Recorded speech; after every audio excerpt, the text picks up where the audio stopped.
Olá, eu sou Evelyn, sou missionária consagrada como comunidade de vida na comunidade católica Shalom, com promessas definitivas. Sou também celibatária perpétua pelo Reino dos Céus e sirvo no setor jurídico desde 2015, aí a partir de 2018 também no setor de governança, ambos partes integrantes do Economato Geral na Diaconia Geral. Hoje estamos aqui para conversar um pouco, partilhar um pouco sobre o tema da tutela das crianças e adolescentes e vulneráveis como comunidade católica Shalom. Quais as práticas que a comunidade procura adotar em vista de prevenir e assim proteger e tutelar esses tão preciosos que Deus nos confia a evangelização, nos confia os cuidados. Nós vamos começar falando sobre o documento da Igreja Católica, a Carta Apostólica em formato de motu próprio, chamada Vos Estis Lux Mundi, que foi publicada em 2019, entrou em vigor em junho de 2019 em caráter ad experimento e passou a vigor pleno em 2023, tendo seu texto final. Como nós vamos falar nesse primeiro vídeo sobre o documento da Igreja Católica, assim como também as diretrizes da comunidade católica Shalom sobre o tema, eu convido todos a buscarem esses documentos, seja em formato PDF, seja impresso, para que você possa aproveitar bem esse vídeo. O vídeo será curto, será de breves comentários sobre esses documentos, mas acredito que possa ser útil para o desempenho das nossas atividades apostólicas, missionárias, em qualquer lugar no Brasil ou no mundo.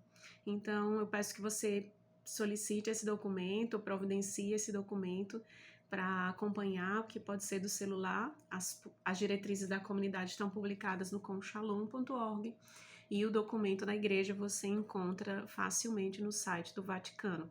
Então dá um pause aí no vídeo e procura esses documentos para que a gente possa acompanhar o vídeo e a leitura desses documentos, tá certo?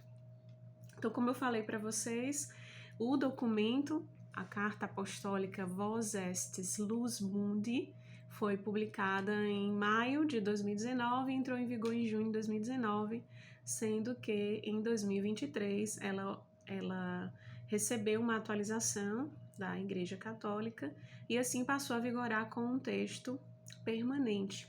E aí nós vamos comentar um pouco o que esse documento traz para nós. A Igreja visa com esse documento a proteção, a tutela das crianças, adolescentes e vulneráveis que nos são confiados. Então, o objeto desse documento é a prevenção da prática de crimes de abusos sexuais contra crianças, adolescentes e vulneráveis, como, por exemplo, a pessoa idosa ou qualquer outra pessoa com algum tipo de demência ou deficiência que possa prejudicar o seu saudável entendimento. O primeiro ponto que nós vamos conversar é sobre o âmbito de aplicação.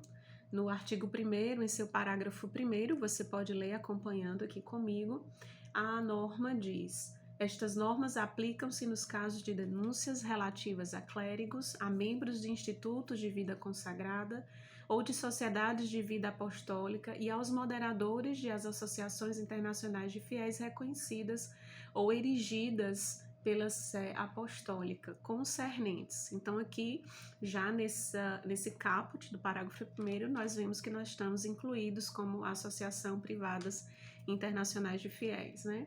Na letra A, ele vai definir a que o documento se refere, a quais práticas o documento se refere. Na letra A diz: um delito contra o 6º mandamento do decálogo cometido com violência, ameaça, abuso de autoridade ou obrigando alguém a realizar ou sofrer atos sexuais. Ainda, um delito contra o 6º mandamento cometido com um menor ou com uma pessoa que habitualmente tem o uso imperfeito da razão ou como um adulto vulnerável. Também a imoral aquisição, posse, exibição ou divulgação, seja pelo modo, instrumento como for, de imagens pornográficas de menores ou de pessoas que habitualmente têm o uso imperfeito da razão. Também o recrutamento ou a indução do menor ou de pessoa que habitualmente tem uso imperfeito da razão ou de um adulto vulnerável a expor-se pornograficamente ou a participar em exibições pornográficas reais ou simuladas. Na letra B, nós encontramos também as condutas realizadas pelos sujeitos a que se refere o artigo 6º desse mesmo documento, consistindo em ações ou omissões tendentes a interferir ou contornar as investigações civis ou as investigações canônicas, administrativas ou criminais contra um dos sujeitos mencionados no parágrafo anterior, relativas aos delitos citados na linha A deste parágrafo.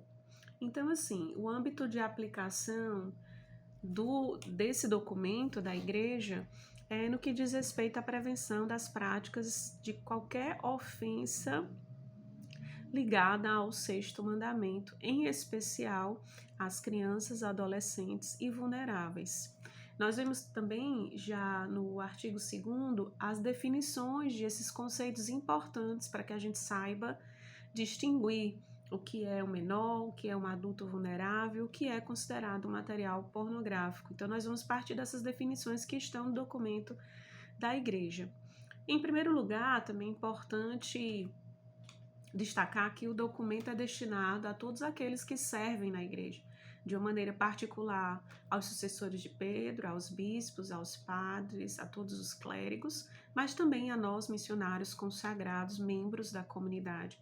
O documento é destinado a todos nós e também àqueles que servem como ministério, que tem um ministério na igreja ou na comunidade, mesmo que não sejam membros. Então, todo aquele cristão, todo aquele católico que exerce um ministério na igreja e trabalha com crianças, adolescentes ou pessoas vulneráveis devem observar esses documentos e ter a cautela e o zelo de proteção por esses.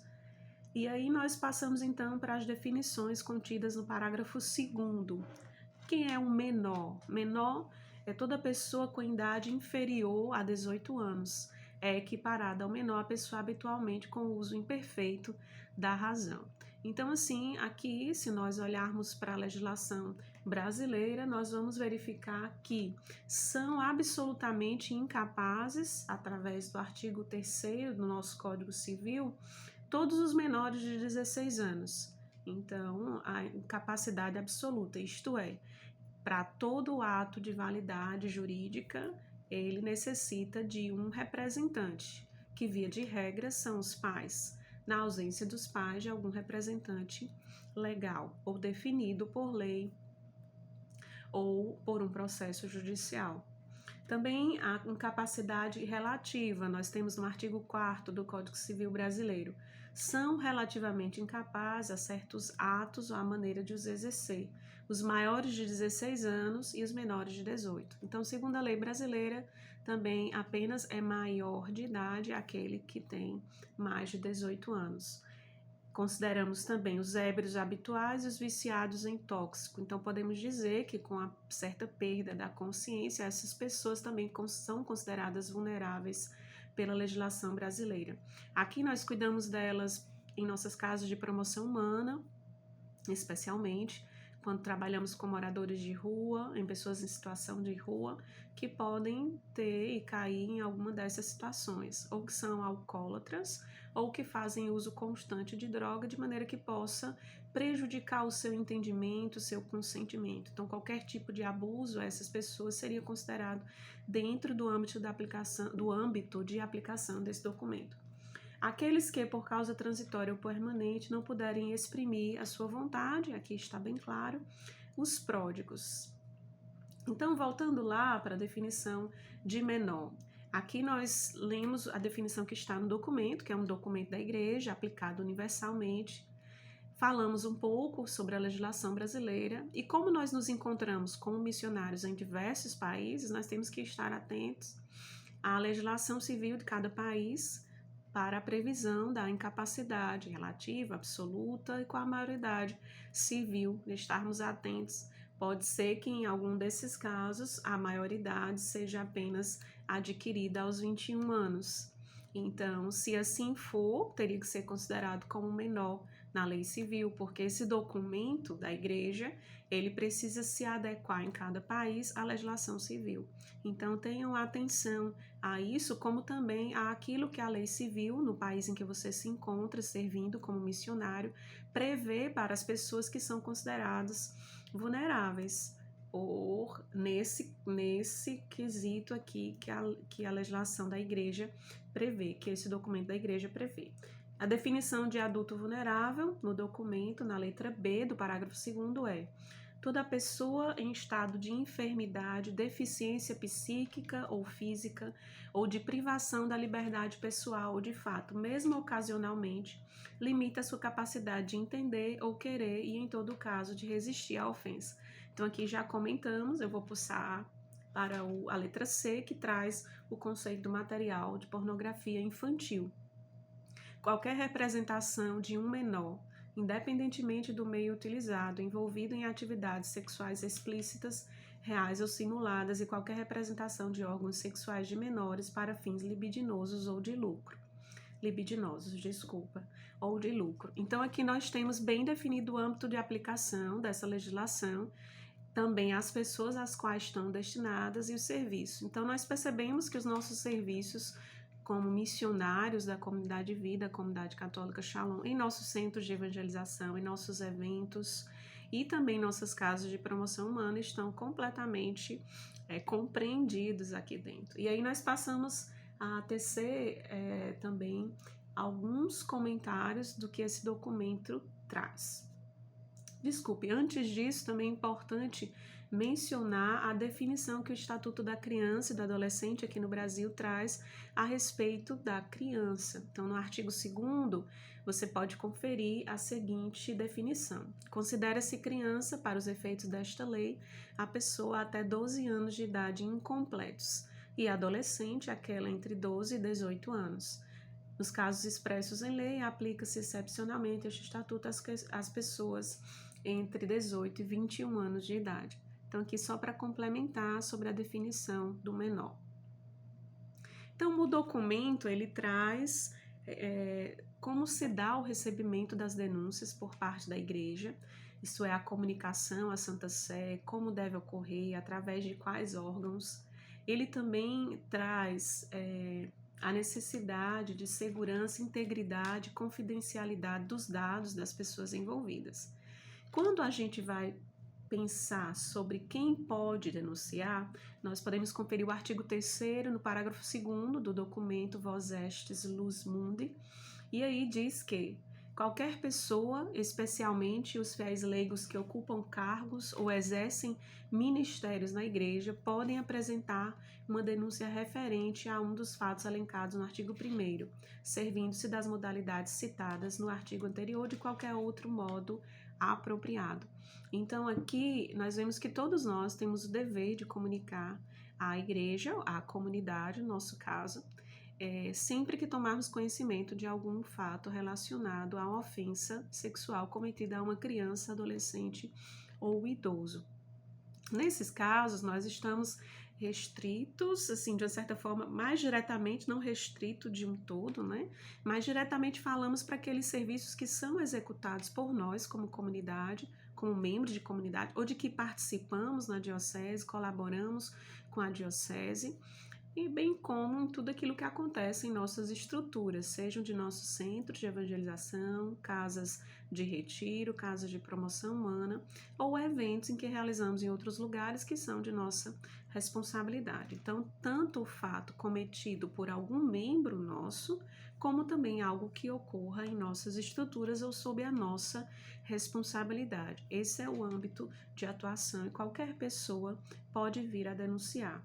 O conteúdo da denúncia nós vamos encontrar no artigo 3º, parágrafo 4º, em que diz: a denúncia deve conter todos os elementos o mais possível detalhados, tais como indicações de tempo e local dos fatos, das pessoas envolvidas ou informadas, bem como qualquer outra circunstância que possa ser útil para assegurar uma cuidadosa avaliação dos fatos. Bem, aqui quando a denúncia ela deve ser completa, então ela deve trazer todos esses dados.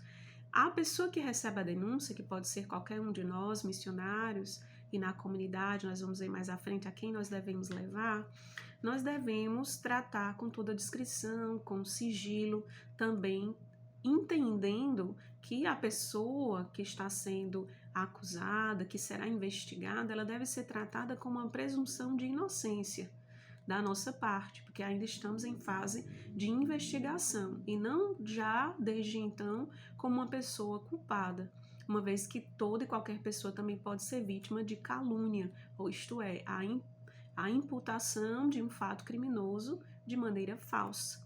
E assim nós precisamos também ter cuidado com esse tipo de atividade, com esse tipo de denúncia. Portanto, tenhamos sigilo, discrição e total responsabilidade quando ouvirmos algo desse tipo.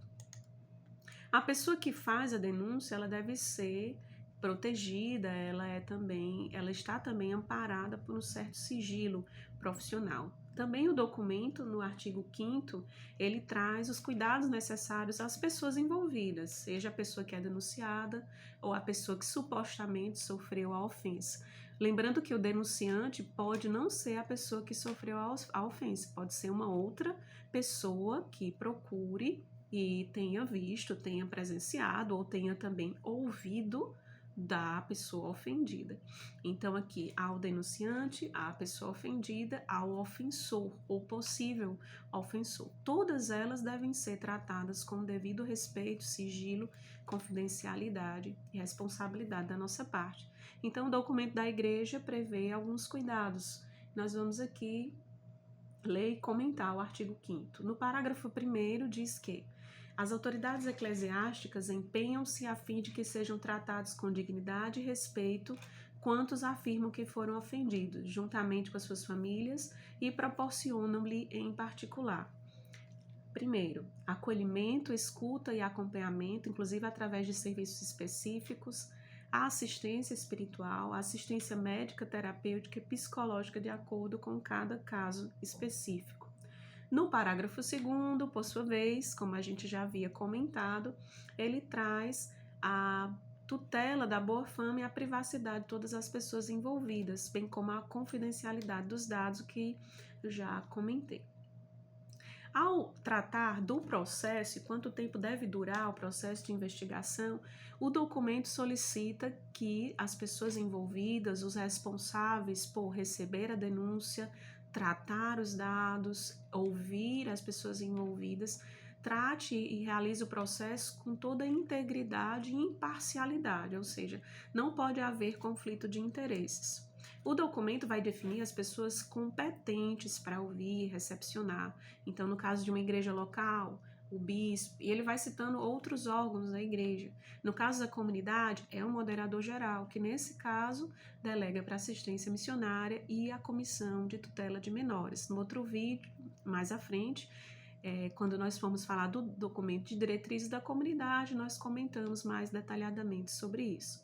Por hora, o que nós temos que guardar é isso. O processo deve ser feito de maneira íntegra e imparcial. Então, se a pessoa que vai conduzir o processo, ela não se sente capaz, não se sente apta de agir sem conflito de interesses, sem parcialidade, é importante que ela notifique a sua autoridade sobre isso e solicite que outra pessoa possa conduzir o processo devido ao envolvimento afetivo com as pessoas ou outro tipo de situação que a impeça de agir com imparcialidade.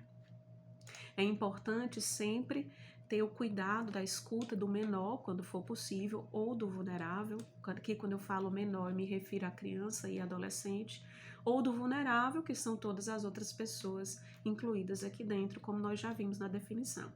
A escuta também da pessoa investigada, ela terá a oportunidade de se defender. Não é legítimo nenhum processo de certificação de alguma ofensa em que não haja uma escuta da outra parte, uma escuta do ofensor, uma oportunidade de defesa. Isso é previsto em direito civil, em todos os ordenamentos de direito civil, mas também aqui prezado pela igreja, a escuta das partes, em vista de se formar um bom convencimento, um bom juízo sobre aquela situação. A pessoa, como eu já falei também, deve ser sempre tratada com presunção de inocência e uma proteção de sua fama, de sua legítima fama, que é devida a todos, né? Também, ao final do procedimento de investigação, as autoridades na igreja devem ser informadas sobre o veredicto final daquela investigação, as testemunhas, a oitiva dos envolvidos diretamente, ofensor e ofendido, e outros documentos que possam servir a esclarecer a situação. Por fim, o documento nos traz que estas normas aplicam-se sem prejuízo dos direitos e das obrigações estabelecidas em cada lei estatal, particularmente aquelas relativas a eventuais obrigações de assinalação quanto às autoridades civis competentes.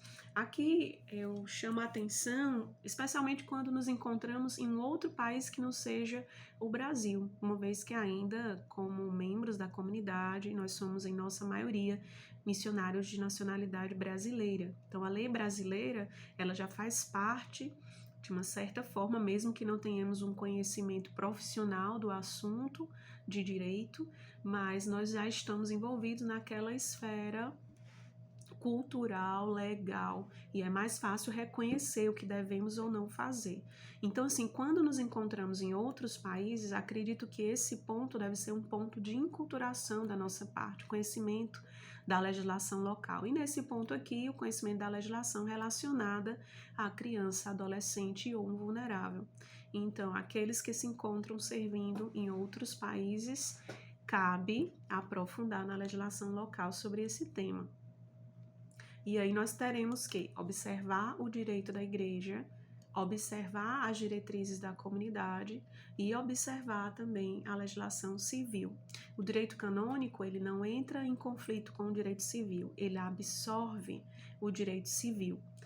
Então, fiquem atentos a isso. Como esse documento que nós comentamos agora foi direcionado à igreja como um todo, de uma maneira universal, todas as dioceses, arquidioceses, devem obediência a esse documento. Então, quando ele foi publicado, foi concedido o prazo de 1 ano para que as igrejas pudessem aplicar documentos, diretrizes, normas preventivas de ofensa ao 6º mandamento, especificamente contra crianças, adolescentes e vulneráveis. Então, a sua diocese provavelmente publicou ou deveria publicar um documento relacionado ao tema. E também você deve procurar conhecê-lo. Seria impossível aqui para nós conhecer os documentos de todas as dioceses e poder transmitir. Então, esse conhecimento fica para cada um poder desenvolver a respeito da sua diocese. Desculpa. O documento que a comunidade elaborou a partir disso deu origem às diretrizes da comunidade sobre a tutela de menores, que está publicado no Com Shalom. Foi publicado em 8 de dezembro de 2019. Nós vamos, em um próximo vídeo, entender mais a respeito do documento da comunidade, ou comentar alguns pontos do documento da comunidade. Então, nós encerramos essa primeira parte sobre a tutela da criança e do adolescente por aqui. Em um próximo vídeo, nós continuamos falando sobre o documento das diretrizes da comunidade católica Shalom, bem como apresentando alguns manuais que foram oferecidos como complemento ao documento de diretrizes com assuntos mais práticos, com atividades mais práticas da nossa realidade missionária. Então, ficamos por aqui, espero que tenha sido de bom proveito e recomendo a leitura integral do documento Vos Extis Lux Mundi. Shalom, um abraço a todos.